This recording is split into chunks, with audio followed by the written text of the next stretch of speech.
It is December 10th. The first gun season's over. It's back to archery only again, and I still got a doe tag in my pocket. I hunted a few times during gun season and just could not make it happen. So tonight I'm gonna kind of do something a little different. I got a southeast wind and I'm not sure. I got my stand on my back because I'm not sure what I want to do until I get back in here. I kind of want to check some sign out and see what's fresh and what's not. But oh, that's a horse track. But I might sit in a permanent stand tonight, but I might hang and hunt. It's already 3:30, so it's getting pretty late. It's warm out too, so I don't expect deer to really be moving until that last half hour when it starts to cool down. But we'll see what happens.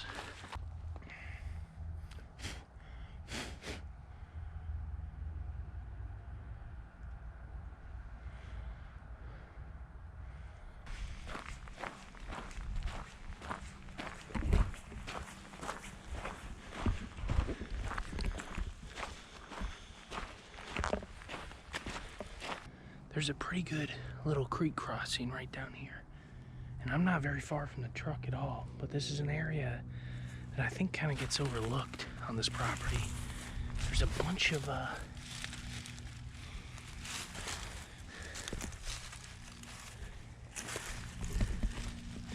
if you can see in here, there's a bunch of acorn caps. There's also a bunch of acorns still left in here. And it kind of looks like something's been in here tearing it up. There's a couple fresh tracks in here, deer tracks.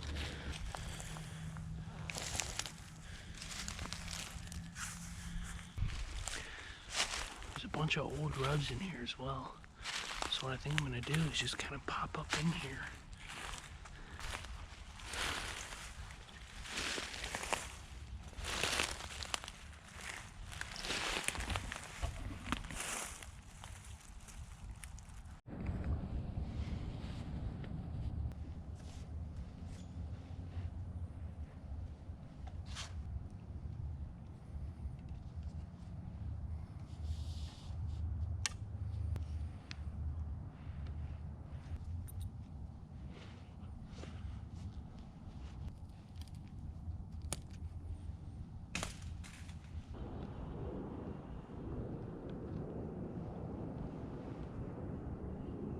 Alright guys, so today I am doe hunting and I'm set up in a spot. I'm at the Frank farm. I'm set up in a spot I have not hunted ever, actually. This is the first time I've ever been in this tree, but that was about as smooth and decisive of a setup as I've had all year. I came in and found some pretty good sign that got me pretty excited and hung a tree, and that was that. I probably only walked 200 yards from the truck.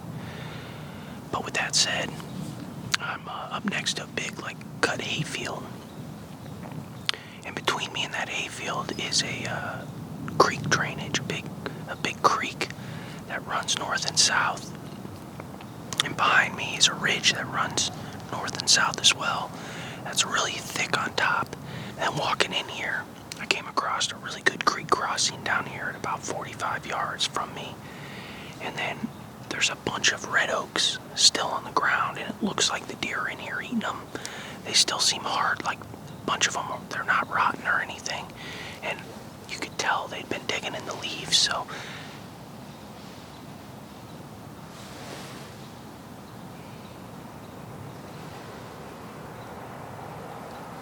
Squirrel. So that got me excited. There were a bunch of deer tracks in there, so I'm sure the squirrels are helping them. And then right here, where my stand is, there's like a saddle right here. And it looks like the deer are using this saddle to kind of work down through this drainage. I'm not sure where they're headed when they head to the south, but I know there's a big swamp with a ton of red willows and stuff. They could be going down in there to feed.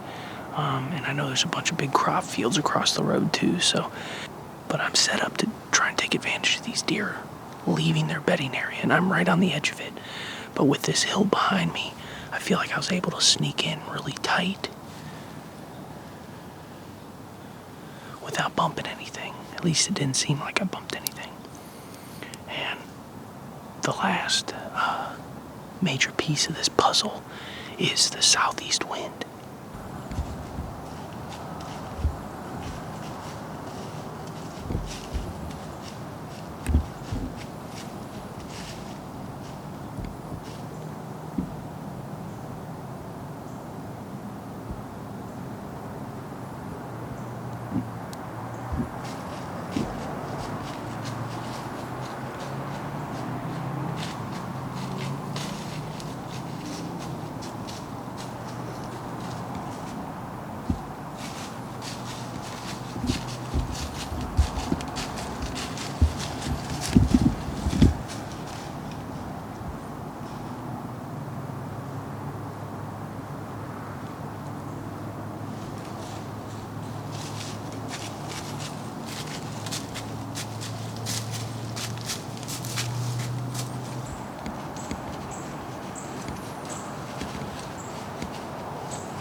Pretty cool. I had 3 bucks walk right under my tree stand, pretty much. Could have smoked all 3 of them. Came right down the pipe like I thought these deer would, right down the saddle. And then I heard, it sounded like 100 deer over here to the north of me, just running around like crazy. It must have been a couple of those little bucks. The one was hanging around for a while, but 2 of them kept going. And I think they must have bumped into some does and kind of was pushing them around over there. But I watched 3 does cross the creek down in the bottom, probably 80 yards to the north of me, and pop out into this hayfield. And they were feeding for a little bit, and then they all kind of just worked off to the north. That was pretty sweet. That's about the essence of hunting late season in Ohio. You get about 10 minutes to make it happen in the last 10 minutes of light. Otherwise, you're not going to see any deer, and it's going to get dark. But I was about 80 yards off here, so there must be a easier way to cross that creek down there or something, or just where they were bedded today. It may have been tough to get over there without bumping those deer, depending on where they were bedded, but who knows. So, probably gonna give it another try tomorrow night, or maybe tomorrow morning, we'll see.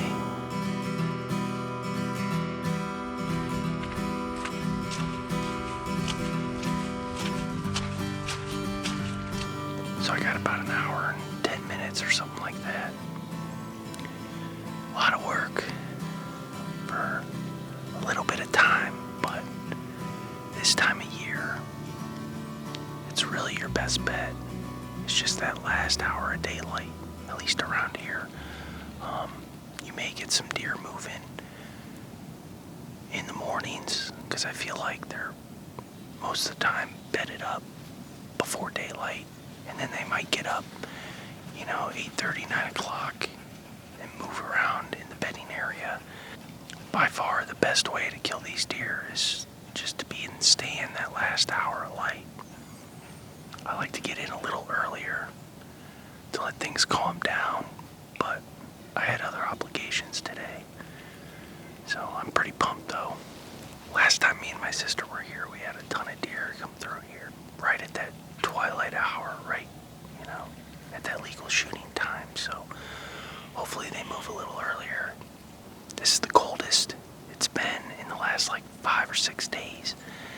It's been in the mid to upper 50s, and today was a high of 39.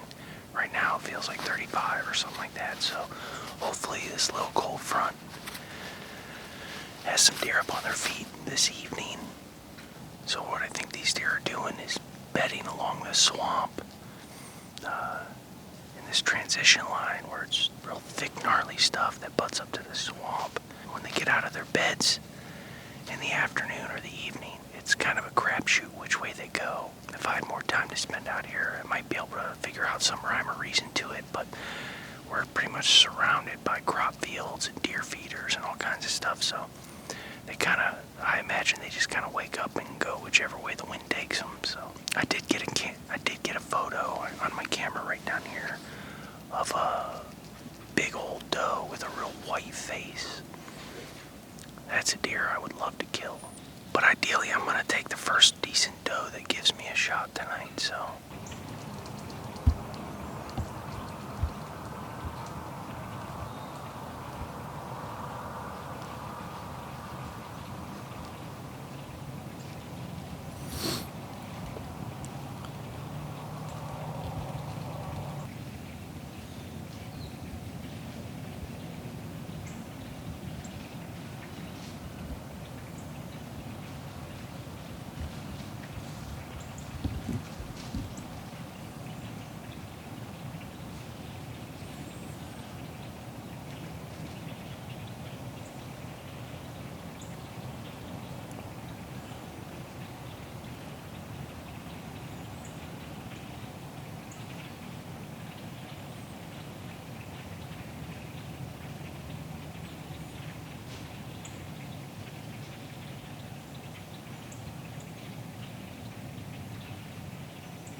Well, that was pretty freaking cool. There were 3 bucks. They must have been bedded down on this transition line along the swamp, which is kind of right where I figured they'd bed, but no does. I've hunted a few times, a handful of times since the end of gun season. And I've seen far more bucks than I have does, which is not how it usually is, but I guess when you have your buck tag filled, that's kind of how it goes, right? But they look like they were working their way this way, and that last 15-20 minutes there, my wind was kind of getting sucked right down along the edge of this swamp. It seemed like it was kind of blowing right to him. That one buck was definitely acting a little squirrely. He almost looked like he saw me. Which I don't know how that's possible. He's like 100 yards away, but who knows? But the one buck in there was one 8-pointer, it looked like, or 10-pointer. He looked like a pretty good buck.